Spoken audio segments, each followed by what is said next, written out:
Growing up, when you expressed emotions and feelings and maybe a disliking for something, and you were treated as if that feeling was wrong, or you were wrong for not wanting to do something, or maybe not even wanting to hug people, whatever the case may be, if your feelings were not taken seriously and your parents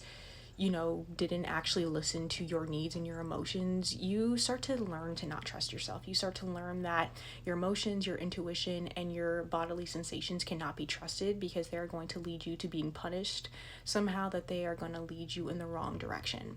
And so, when you have a spiritual awakening or you are initiated into some type of healing journey, this is one of the biggest lessons that you are going to have to go through and learn, is to build trust up with yourself, to learn to trust yourself, your body, your intuition. And I say this because at the beginning of our journeys, when we have a spiritual awakening and we are on some type of healing journey, we are at a very vulnerable stage in our lives, and we are introduced to all of these new concepts and all of these new ideas and these new teachings. And there's a bunch of people who are sharing their own experiences, sharing their own wisdom, sharing all of the things that they have learned, and just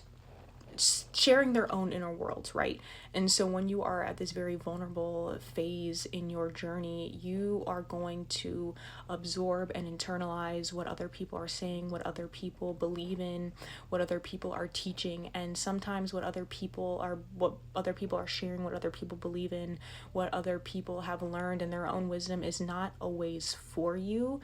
But when we are in this phase of we want to learn everything and we are just constantly consuming and absorbing, we don't really know any better. And we don't really have that established relationship with ourselves and our bodies and our intuition to discern that the information that we are absorbing is actually meant for us or not. And from my own personal experience, there are a lot of things that I have learned on this journey from other people, from other people's teachings,